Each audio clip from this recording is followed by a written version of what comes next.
हम आपके साथ हैं। बहन कुमारी मायावती जी जिंदाबाद जिंदाबाद जिंदाबाद। आदरणीय बहन कुमारी मायावती जी जिंदाबाद जिंदाबाद जिंदाबाद। आदरणीय बहन कुमारी मायावती जी जिंदाबाद जिंदाबाद जिंदाबाद। मान्य बहन कुमारी मायावती जी जिंदाबाद जिंदाबाद जिंदाबाद। बहन जी आप आगे बढ़े, हम आपके साथ हैं। बहन जी आप आगे बढ़े, हम आपके साथ हैं। बहन जी आप आगे बढ़े, हम आपके साथ हैं। धन्यवाद साथियों। माननीय बहन कुमारी मायावती जी हम सब की नेता, परम सम्मानीय। चुनावी जनसभा में इकट्ठा हुए बीएसपी के सभी छोटे बड़े पदाधिकारी एवं कार्यकर्तागण, आज आप लोग यहाँ अपने राजस्थान प्रदेश में विधानसभा के लिए हो रहे आम चुनाव में अपनी पार्टी के उम्मीदवारों के समर्थन में मुझे सुनने के लिए भारी संख्या में यहाँ इकट्ठा हुए हैं, तो उसके लिए मैं आप सभी लोगों का हार्दिक दिल से आभार प्रकट करती हूँ। और अब मैं सबसे पहले अपनी पार्टी के संबंध में ये कहना चाहूँगी कि हमारी पार्टी ये चुनाव आपके राजस्थान प्रदेश की अधिकांश विधानसभा की सीटों पर अकेले अपने बलबूते पर पूरी तैयारी व दमदारी के साथ लड़ रही है। अर्थात हमारी पार्टी ने इस चुनाव में यहाँ किसी भी पार्टी के साथ किसी भी प्रकार का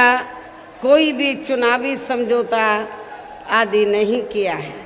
इसके साथ ही हमने बीएसपी से जुड़ने की तादाद को ध्यान में रखकर फिर उसी अनुपात में ही यहाँ सर्व समाज के लोगों को टिकट भी दिए हैं। लेकिन अब मैं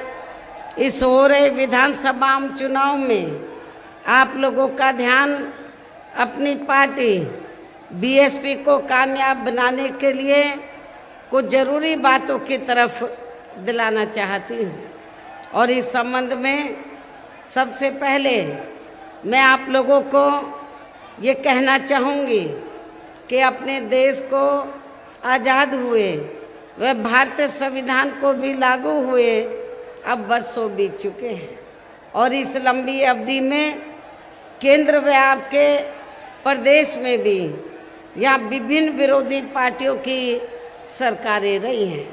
लेकिन दुख की बात यह है कि इस दौरान यहाँ सभी विरोधी पार्टियों की रही सरकारों में आपके प्रदेश सहित पूरे देश में भी सर्व समाज में से विशेषकर दलितों, आदिवासियों, पिछड़े वर्गों, मुस्लिम व अन्य धार्मिक अल्पसंख्यकों के साथ साथ गरीबों, मजदूरों, किसानों, छोटे व्यापारियों एवं अन्य मेहनतकश लोगों का भी पूर्ण रूप से विकास व उत्थान आदि नहीं हो सका है। जिनकी सरकारों की नीतियों व कार्यशैली को अब इन्हें और ज़्यादा आजमाने की ज़रूरत नहीं है। और इस मामले में खासकर मैं दलितों, आदिवासियों व अन्य पिछड़े वर्गों के लोगों को ये भी बताना ज़रूरी समझती हूँ कि इन्हें परम पूज्य बाबा साहब डॉक्टर भीमराव अंबेडकर के कड़े संघर्ष एवं अथक प्रयासों से भारतीय संविधान के तहत मिले कानूनी अधिकारों में से खासकर सरकारी नौकरियों में जो आरक्षण की सुविधा मिली है, तो उसे भी यहाँ शुरू से ही इन वर्गों के प्रति हीन व जातिवादी मानसिकता रखने वाली सभी विरोधी पार्टियों की रही सरकारें प्रभावहीन बनाने में तथा इसे अब धीरे धीरे ख़त्म करने की भी पूरी कोशिश में लगी हुई है। यही मुख्य वजह है कि देश में आज़ादी के बाद व शुरू में केंद्र व अधिकांश राज्यों में भी काफ़ी लंबे समय तक सत्ता में आसीन रही कांग्रेस पार्टी ने, और अब पिछले कुछ वर्षों से केंद्र एवं काफ़ी राज्यों में भी बीजेपी व अन्य विरोधी पार्टियों की भी रही सरकारों ने इनका यह आरक्षण का कोटा अभी तक भी पूरा नहीं किया है। पदोन्नति में आरक्षण को तो इन्होंने मान्य कोर्ट की आड़ में काफ़ी हद तक ख़त्म ही कर दिया है, और इस मामले में लगभग यही खराब स्थिति हमें यहाँ के राजस्थान प्रदेश में भी देखने के लिए मिल रही है। इसके साथ ही अब इन वर्गों के लोगों को प्राइवेट सेक्टर में आरक्षण दिए जाने की व्यवस्था किए बिना ही केंद्र व राज्यों में भी ज़्यादातर सरकारी कार्य यहाँ प्राइवेट सेक्टर के जरिए देश के अधिकांश बड़े बड़े पूंजीपतियों व धन्ना सेठों को ही दिए जा रहे हैं, जिसके कारण अब पूरे देश में इन वर्गों के लोगों को आरक्षण का बहुत कम ही लाभ मिल पा रहा है, और इससे अब पूरे देश में दलितों व आदिवासियों के साथ साथ अन्य पिछड़े वर्गों को भी काफ़ी ज़्यादा नुकसान हो रहा है। वैसे मैं अति पिछड़े वर्ग के लोगों को ये बताना चाहती हूँ, हालांकि उन्हें इस बात की जानकारी है कि जब अंग्रेज भारत को छोड़कर गए, देश आज़ाद हुआ, तो आज़ादी के बाद देश में भी कांग्रेस पार्टी ही सत्ता में आसीन रही। जब कांग्रेस पार्टी लंबे अरसे तक सत्ता में आसीन थी आज़ादी के बाद,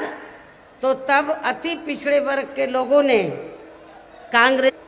कांग्रेस से ये मांग की कि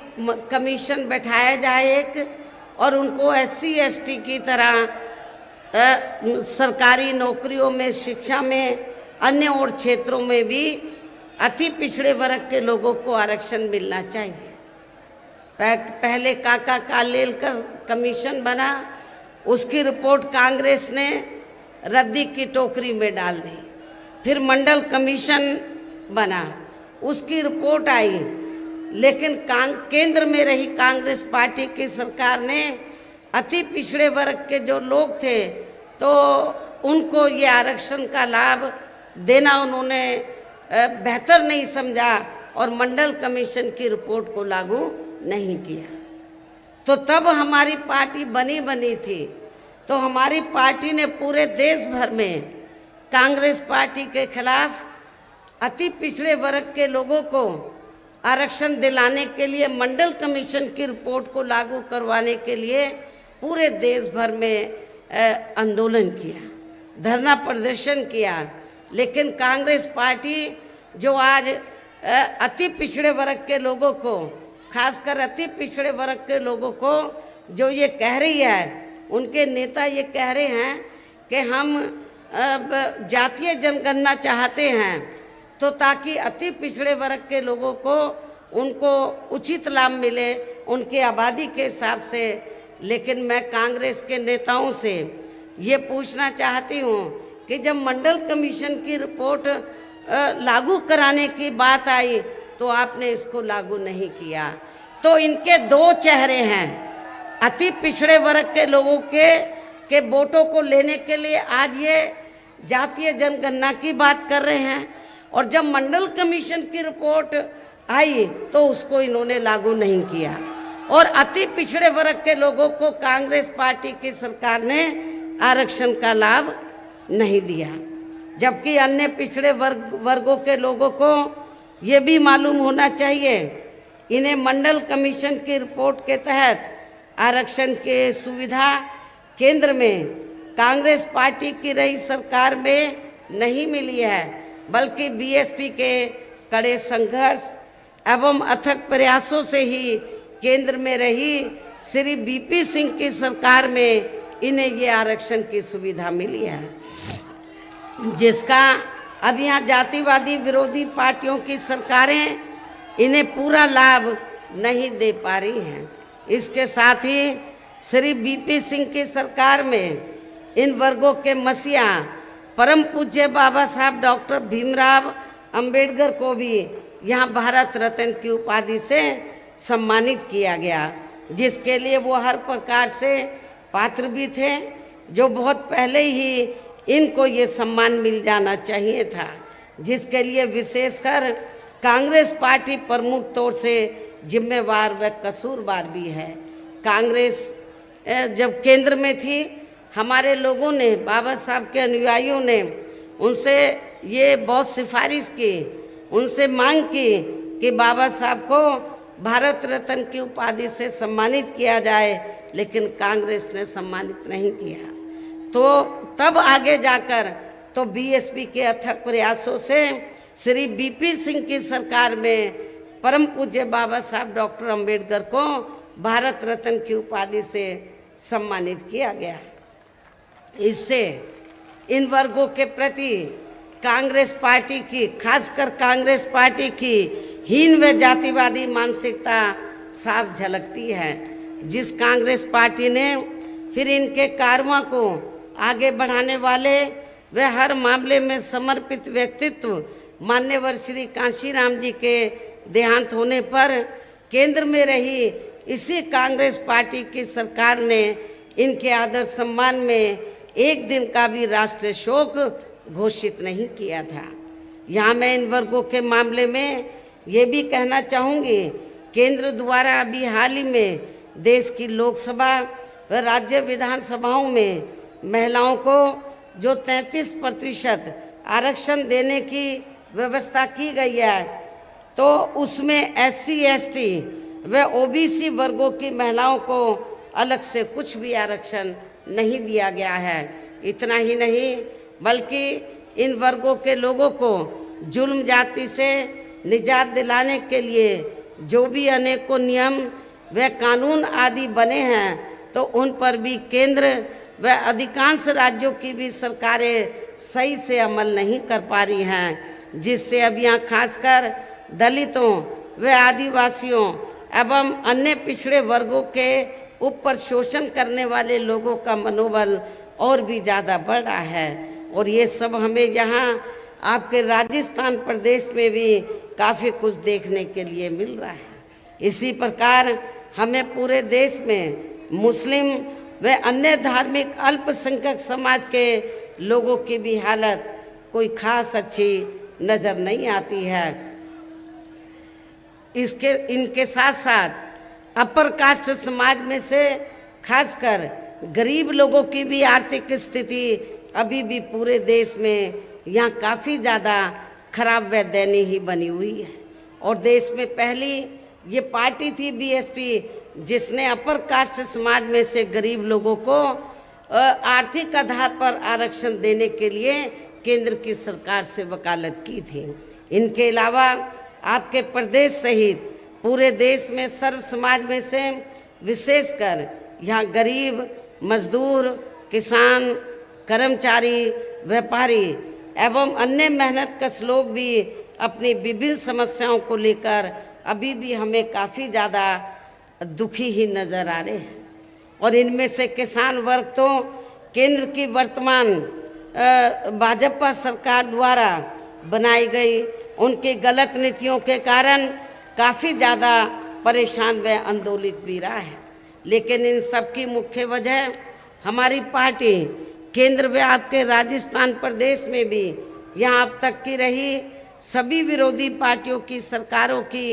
जातिवादी, पूंजीवादी व संकीर्ण मानसिकता के तहत बनाई गई उनकी गलत नीतियों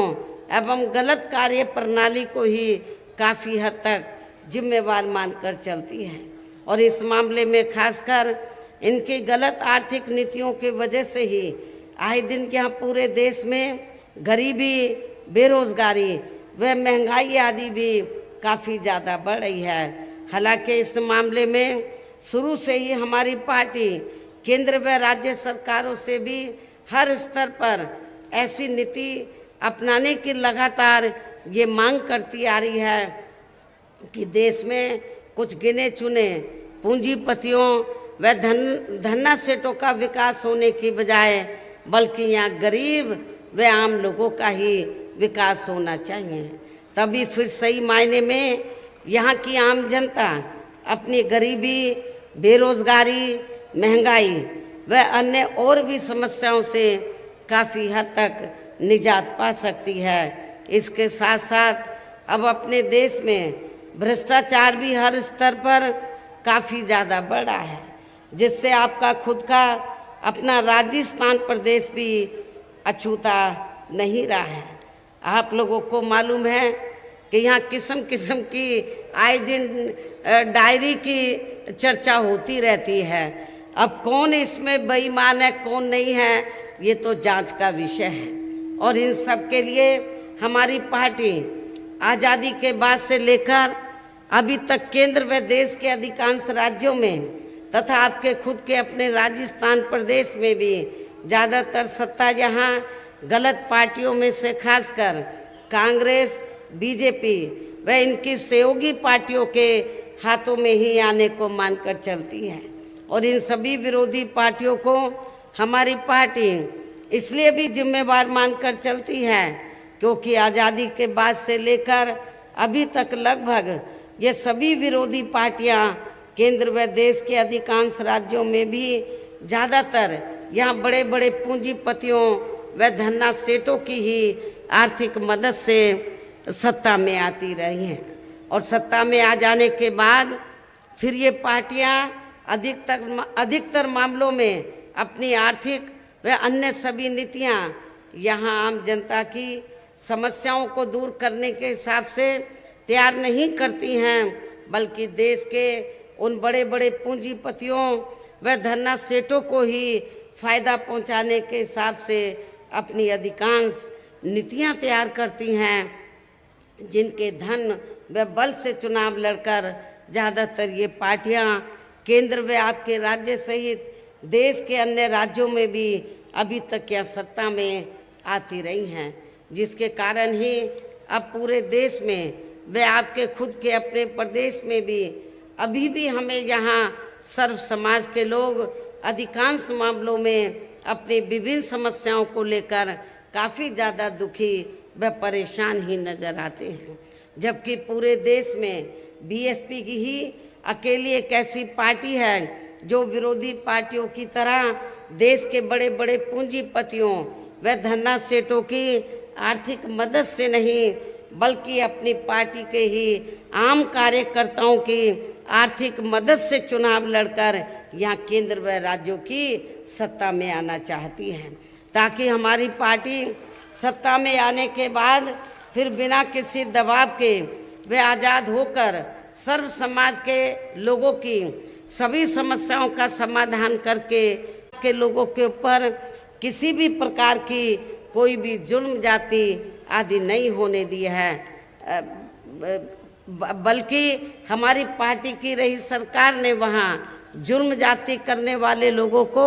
बिना कोई देरी किए हुए उन्हें तुरंत ही जेल की सलाखों के अंदर भेजा है, जहाँ हमारी सरकार में उनकी सही व असली जगह होती है, जिसके यहाँ आपके प्रदेश में भी काफ़ी सख्त ज़रूरत है। इतना ही नहीं बल्कि हमारी पार्टी के रही सरकार ने वहाँ अपने देश में दलित एवं अन्य पिछड़े वर्गों में समय समय पर जन्मे हमारे महान संतों, गुरुओं व महापुरुषों में भी खासकर महात्मा ज्योतिराव फूले, छत्रपति शाहू जी महाराज, श्री नारायण गुरु, बाबा साहब डॉक्टर भीमराव अंबेडकर एवं मान्यवर श्री कांशीराम जी आदि को भी विभिन्न रूपों में पहली बार वह पूरा आदर सम्मान दिया है, जिन्हें विरोधी पार्टियों के लोग अभी तक भी आसानी से पचा नहीं पा रहे हैं। इस प्रकार से उत्तर प्रदेश में हमारी पार्टी ने अपने सभी चारों रहे शासनकाल के दौरान वहाँ हर मामले में व हर स्तर पर सर्व समाज के लोगों को काफ़ी बेहतरीन सरकार दी है। और यदि आप लोग भी यहाँ अपने राजस्थान प्रदेश में आम जनहित के वह खाने को हथकंडों से भी जरूर सावधान रहना है। और इस मामले में खासकर कांग्रेस व अन्य विरोधी पार्टियां सोशल मीडिया आदि के जरिए मेरी आवाज़ में काट छांट करके तथा उनकी फर्जी वीडियो आदि बना के व उन्हें जारी करके अपने पक्ष में हवा बनाने का जो घिनौना प्रयास करती हैं या कर रही हैं, तो उनसे भी अपनी पार्टी के लोगों को कतई भी गुमराह नहीं होना है, बल्कि इससे उनकी हताशा व हार होनी निश्चित हमें नज़र आती है। इतना ही नहीं बल्कि आप लोगों को विरोधी पार्टियों के जारी किए गए उनके हवाई व प्रलोभन भरे चुनावी घोषणा पत्रों आदि के बहकावे में तो कतई भी नहीं आना है, जिन्हें ये पार्टियां सत्ता में आने के बाद अधिकांश अमल में नहीं लाती हैं, जिस पर से अब जनता का काफ़ी हद तक विश्वास ही उठ गया है। इसलिए हमारी पार्टी किसी भी चुनाव में अपना कोई भी चुनावी घोषणा पत्र आदि जारी नहीं करती है। वैसे भी हमारी पार्टी कहने में बहुत कम बल्कि कार्य करके दिखाने में ही ज़्यादा विश्वास रखती है। अर्थात हमारी पार्टी जो कहती है तो उसे करके भी दिखाती है, और ये सब हमने उत्तर प्रदेश में बिना घोषणा पत्र जारी किए हुए करके भी दिखाया है। और अब मेरा यही कहना है कि आप लोगों को अपने खुद के व अपने राजस्थान प्रदेश के भी हित में यह अपनी पार्टी बीएसपी की ही सरकार बनाना बहुत ज़रूरी है। तभी फिर यहाँ आपके प्रदेश में परम पूज्य बाबा साहब डॉक्टर भीमराव अंबेडकर एवं मान्यवर श्री कांशीराम जी आदि का भी अधूरा रहा सपना जरूर साकार हो सकता है, जिन्होंने कदम कदम पर अनेकों कष्ट झेलकर अपनी पूरी जिंदगी या खासकर कमज़ोर एवं उपेक्षित वर्गों के लोगों को अपने पैरों पर खड़ा करने के लिए समर्पित की है, जिसे भी खास ध्यान में रखकर अब आप लोगों को यहाँ अपने प्रदेश में विधानसभा का आम चुनाव लड़ रहे, खासकर भरतपुर व इसके आसपास के क्षेत्र में अपनी पार्टी के जो उम्मीदवार चुनाव लड़ रहे हैं, तो उन्हें आप लोगों को बीएसपी के हाथी चुनाव चिन्ह के सामने वाले बटन को दबाकर जरूर जिताना है। उन्हें भारी वोटों के अंतर से जरूर जिताना है, और इसके लिए अब आप लोगों को वोट पड़ने वाले दिन अपने सभी कार्य छोड़कर वे अपने अपने पोलिंग बूथों पर समय से पहुंचकर अपना वोट डालने के लिए ज़रूर जाना है। और इस मामले में हमारी महिलाएं भी पीछे नहीं रहेंगी, जो यहाँ मुझे सुनने के लिए भी आई हैं। इसके साथ ही अपनी पार्टी का एक भी वोट पड़ने से ना रह जाए, तो उसका आप लोगों को विशेष ध्यान रखना है। इस प्रकार से आप लोगों को अपनी पार्टी को कामयाब बनाने का हर संभव पूरा प्रयास करना है, जिसके लिए जहाँ आपकी स्टेट कमेटी व स्थानीय नेताओं के साथ साथ पार्टी के राज्यसभा सांसद श्री राम जी गौतम व इनके अन्य सभी साथी भी पूरे जी जान से लगे हैं। हालांकि श्री आकाश आनंद ने भी यहाँ चुनाव घोषित होने से पहले आपके राजस्थान प्रदेश को काफ़ी समय दिया है। अंत में अब मैं पुनः यहाँ अपनी पार्टी के उम्मीदवारों को जिताने की पुरजोर अपील करते हुए अपनी बात यहीं समाप्त करती हूँ। जय भीम, जय भारत।